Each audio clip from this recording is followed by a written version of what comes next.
Hey there, how's it going? It is your muscle building coach, Lee Hayward, back again with another Ask Lee video Q&A.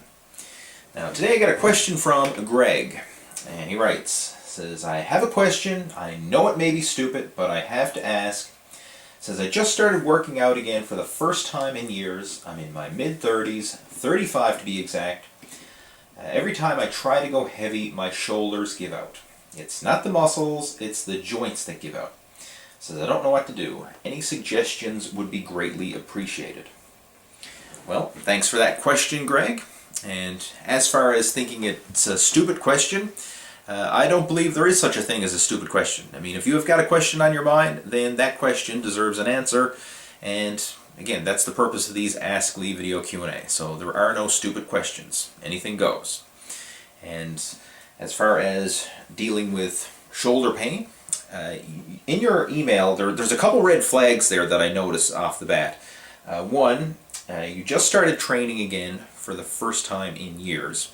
So anytime you resume training after a prolonged layoff, especially a layoff of several years, you need to approach your workouts with a beginner's mindset.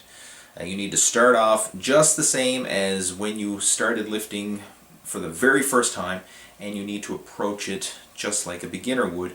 So you shouldn't be training heavy at all at this stage of the game. You should simply be going through the motions with your workouts, learning the proper technique, or in your case, relearning the proper technique, getting that mind-muscle connection going with all your different body parts, and just go through the motions and progress gradually. I mean, another thing you mentioned there is, say when you go heavy, your shoulders give out, the shoulder joints. You didn't specify whether or not this was during a shoulder workout or whether it was during, multiple workouts that you're experiencing this shoulder pain.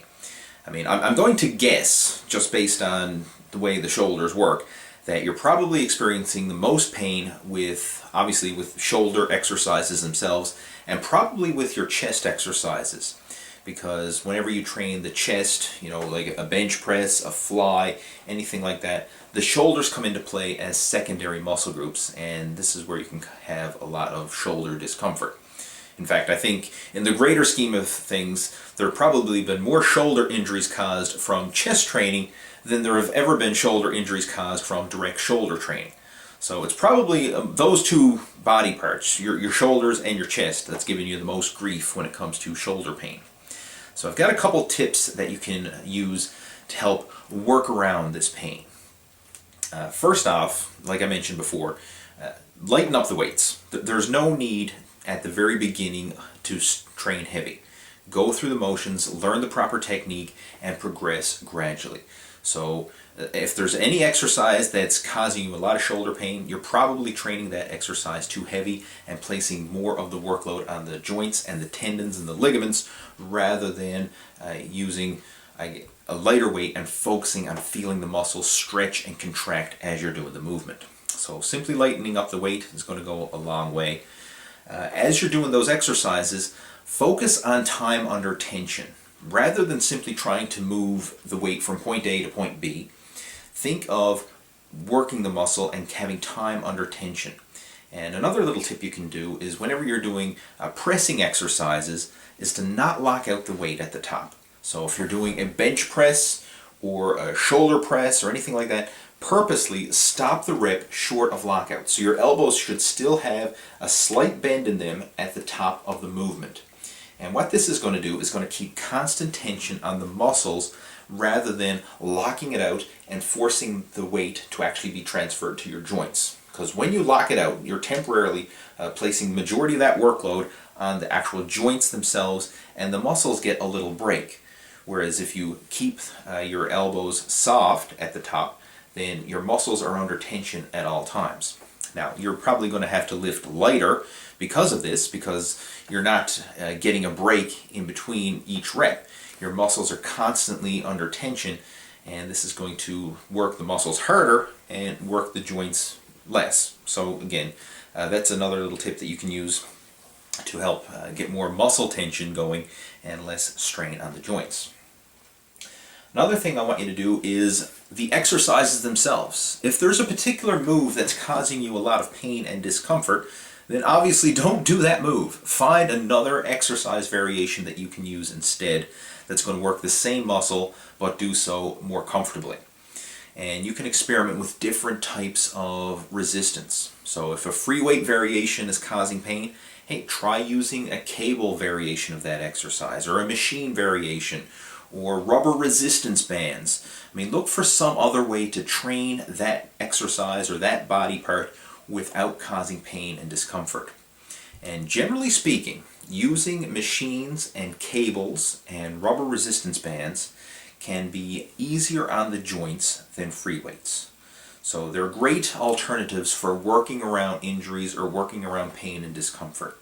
So to give you a prime example, cable exercises for your shoulder isolation moves, like side lateral raises with cables, front raises with cables, rear delt work with cables. I mean, this is typically easier on the shoulder joint than doing the same moves with free weights. In the case of your chest, I mean, rather than doing a dumbbell fly, which can actually place a lot of strain on the shoulder joint, look into using cable flies, or probably like a pec deck machine or something like that that's going to allow you to work the muscle without as much strain on the actual shoulder joint. So experiment with this, and this is going to be trial and error on your part, because there's no cut and dried answer that's going to work for everybody. It all depends on you, your unique body type, and the type of pain and discomfort that you're experiencing. So again, I don't have a set answer for you, but I'm just giving you some suggestions so that when you go back into the gym, you can experiment with these suggestions and try and find some solutions that work for you. Now, to help you with this, I've got a couple of videos that I want you to check out. One is a shoulder workout using cable exercises.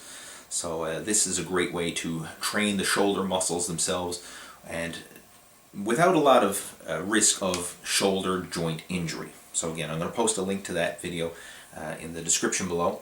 And I also have another video that I want you to watch. It's a shoulder injury rehab / prevention video. So it's kind of a preventative measures towards prevent...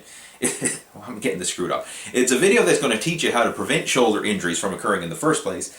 And even if you do have shoulder injuries right now, it's going to help to rehab those injuries. So again, I'll post a link to that video in the description below as well, so you can check those out. And like I say, hopefully they'll help you with your workouts and help you to get rid of this nagging shoulder pain. And so there you go, Greg. Hopefully this was helpful.